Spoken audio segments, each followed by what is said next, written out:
In question number 3, we have to find the square root of the following decimal numbers. As you all know, we have already studied that how to find this. Here 5 parts are given.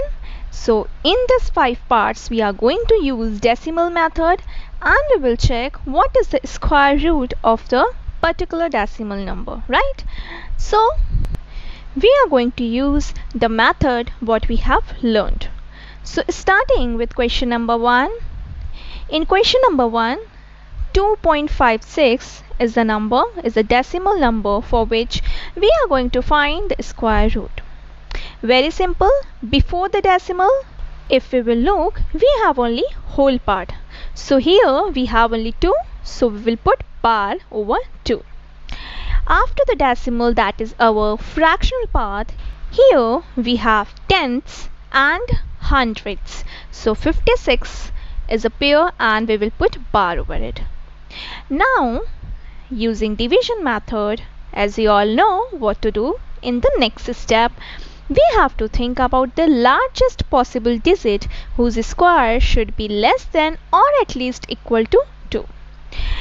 If you will think, so 1 is the only number whose square is less than 2, right? Like 1 square is 1 into 1, that is 1, which is less than 2. If we will proceed to next number, that is 4, which is greater than 2, right? So we are taking lesser one.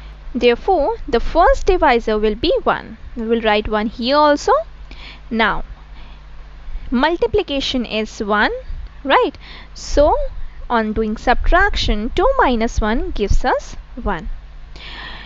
Now, to find our new dividend, the next pair, that is 56, we will bring it down. Therefore, our new dividend is 156. To find the new divisor, what we are going to do? Yes, we will twice this number, or 1 plus 1, which will gives you 2. Clear?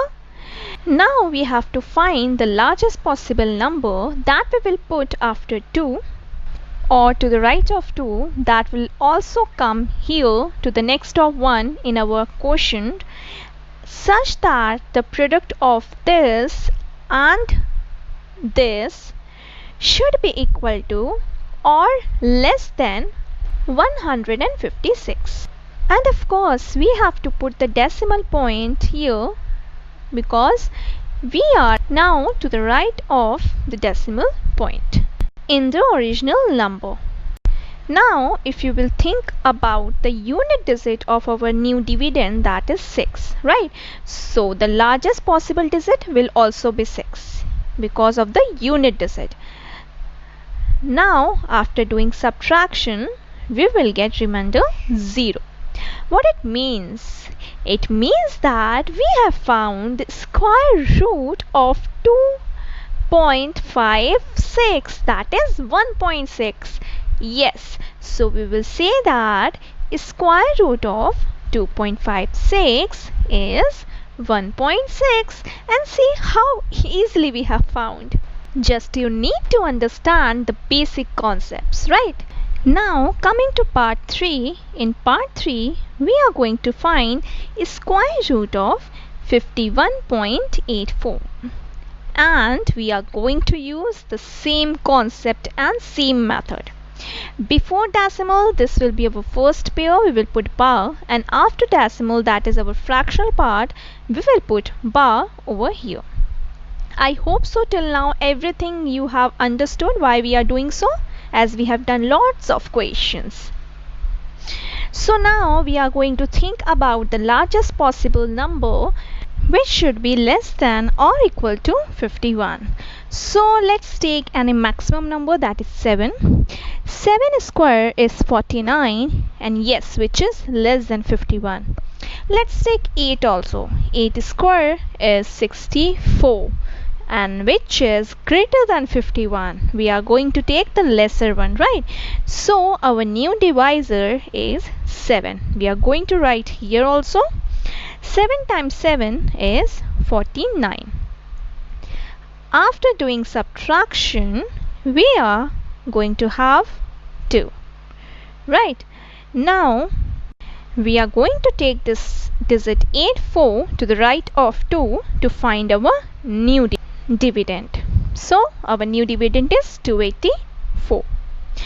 As we have taken digit to the right of the decimal point, that's why we are going to put decimal in our quotient as well. So now we are going to twice this number, or 7 plus 7, that will gives you 14. And to find our new divisor, we are going to find the largest possible digit that will be written over here and here, such that the multiplication of this number and this number should be less than or at least equal to 284. So when you will see the unit digit, that digit should be 2, as 2 times 2 is 4. In this way, just checking the unit digit, you can use this method more quickly, right? Now on doing subtraction, we will obtain our remainder as 0, and we are left with no other digit. So what we can say, we have found our square root. Yes, it means that square root of 51.84 is 7.2. And in this way, using same method, we have solved this question as well. Right. Now moving to our next part. That is part 5.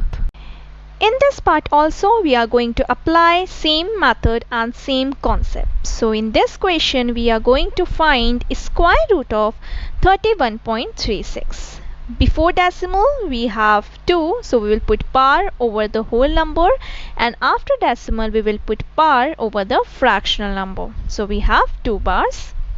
Now using division method, as we are doing so, we will find the largest possible number as our divisor, which should be less than or at least equal to 31. So let us take 5. 5 square is 25, which is less than 31, right? 6 square is 36, but it is greater than 31. So we are going to take 5, which is a lesser one. Now 5 times 5 we know is 25. We will write 25, and after doing subtraction, we are left with 6. Now what we do in our next step? Yes, we will bring it down this pair to find our new dividend. And of course, we will put the decimal point in the quotient as well, as we have taken digit to the right of the decimal point, right? So now, to find our new divisor, first of all, we are going to twice this number. Twice of 5, or if we will do 5 plus 5, that is 10. Now we are going to find the largest possible digit that will be written over here and over here, such that the multiplication or the product of this part and this part should be less than or at least equal to 636, and that digit is 6. How would I know? Yes, as seeing the unit digit of the dividend. So on doing subtraction, you will see that we have found our remainder as 0. It means that we have found the square root of 31.36.